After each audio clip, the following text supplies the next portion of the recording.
मैंने हजारों लोगों को एयरपोर्ट की ओर दौड़ते देखा। लोग अपनी कारें छोड़कर पैदल दौड़ रहे थे। बच्चे, युवा और महिलाएं सब दौड़ रहे थे और इन सब के साथ मैं भी दौड़ रही थी। तभी किसी ने मुझसे कहा कि अगर तालिबान ने आपको पकड़ लिया है तो वो आपको मार देंगे, आपको और तेज़ी से भागना चाहिए। ये बातें ब्रिटेन की काउंसलर पैमाना असद ने बीते हफ्ते की आप बीती बयान करते हुए कहीं, जब वो तालिबान से बचकर ब्रिटेन पहुंचने में सफल रहीं।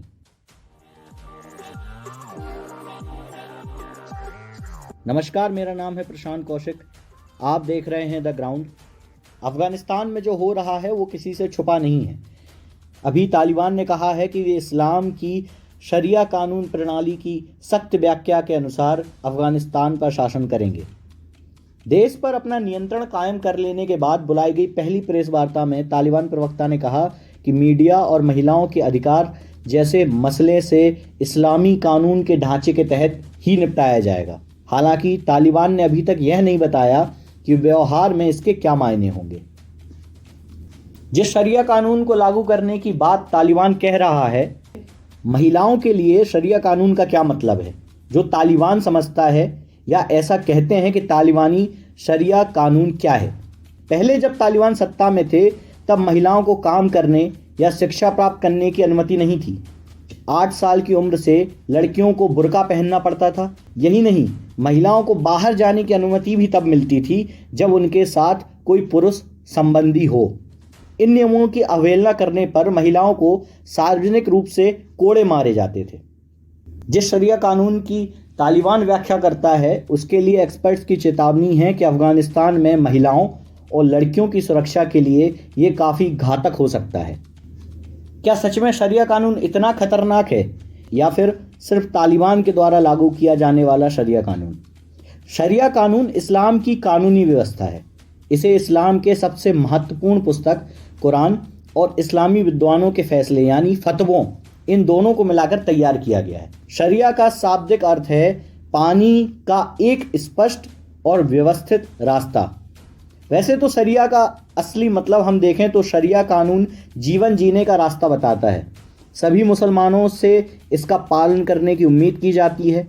इसमें प्रार्थना, उपवास और गरीबों को दान देने का निर्देश दिए गए हैं। मगर तालिबान के राज में या उसके जैसे आतंकी संगठन का शरिया कानून क्या है, हम इसको समझते चलते हैं। किसी भी कानूनी प्रणाली की तरह शरिया भी काफ़ी जटिल है। इसका लागू होना पूरी तरह से जानकारों के गुण और उनकी शिक्षा पर निर्भर करता है। तालिबान या तालिब, जिसका मोटे तौर पर मतलब होता है छात्र या स्टूडेंट, यानी मुसलमान धर्म को पढ़ने और समझने वाले लोग। पर अब तालिबान की शिक्षा और समझ उनके मजहब में कितनी है, ये मुझे आपको बताने की ज़रूरत नहीं है। खैर, शरिया की बात करते हैं। शरिया में इस्लामी कानूनों के जज मार्गदर्शन और निर्णय जारी करते हैं। इनके इसी निर्णय को फतवा कहा जाता है। इसे औपचारिक कानूनी निर्णय भी माना जाता है। शरिया कानून अपराधों को 2 सामान्य श्रेणियों में विभाजित करता है। पहला है हद, जो गंभीर अपराध है, इसके लिए अपराध तय किए गए हैं। और दूसरा तजीर, इसकी सजा न्याय करने वाले के विवेक पर छोड़ दी जाती है। तो क्या शरिया में किसी भी प्रकार से महिलाओं को कोई अधिकार नहीं है, या सिर्फ ये तालिबान की सोच है कि वो महिलाओं को बांधकर या बंद कर कर घर में रखते हैं? एक्सपर्ट हमें बताते हैं कि इस्लाम में औरतों को कई सारे अधिकार दिए गए हैं। उन्हें पढ़ने का, काम पर जाने का, अपनी मर्जी के मुताबिक शादी करने का और संपत्ति का अधिकार भी होता है। हर मुसलमान कुरान की इज्जत करता है, लेकिन कुरान पढ़ना और उसे समझना, अमल करना, ये तीनों बातें अलग अलग हैं।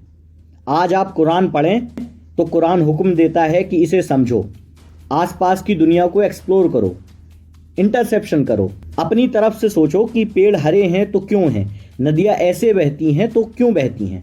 कुरान आपको सोचने के लिए बार बार कहता है। जब तक आप कुरान का संदेश केवल पढ़ेंगे और फिर अपनी सोच के हिसाब से उसका मतलब निकालेंगे तो ये आपको समझ में नहीं आएगा।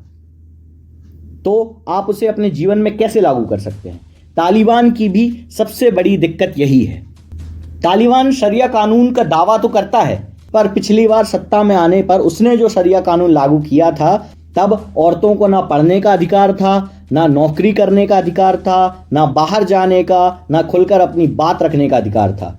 उन्हें पूरा शरीर कवर करके रखना पड़ता था। बाहर जाना भी हो तो परिवार के किसी पुरुष रिश्तेदार के साथ बाहर जा सकती थी और ज़्यादातर समय वो अपने घरों में ही कैद होती थी। हाल के दिनों में भी कुछ ऐसे मामले अफगानिस्तान से निकलकर बाहर आते रहते हैं। कई सारे एक्सपर्ट्स का मानना है कि काबुल में जो हो रहा है वो तो मीडिया आपको दिखाती है, पर अफगानिस्तान सिर्फ काबुल तक सीमित नहीं है। काबुल के बाहर भी बहुत बड़ा अफगानिस्तान है और उस अफगानिस्तान में जो तालिबान कर रहा है वो हम तक और आप तक नहीं पहुंचता है। शरिया का मतलब सिर्फ तालिबान द्वारा बनाया गया कानून नहीं है। शरिया अपने आप को समझने का मतलब है, पर तालिबान ना तो शरिया को समझता है और ना ही ठीक प्रकार से मुस्लिम धर्म को। तभी वो अपने और अपने जैसे कई लोगों के द्वारा वहाँ के रहने वाले लोगों को परेशान करता है, अत्याचार करता है, उनको मारा जाता है, काटा जाता है। महिलाओं के साथ रेप और दुष्कर्म जैसी कई सारी घटनाएं तालिबान और अफगानिस्तान से बाहर आती हैं।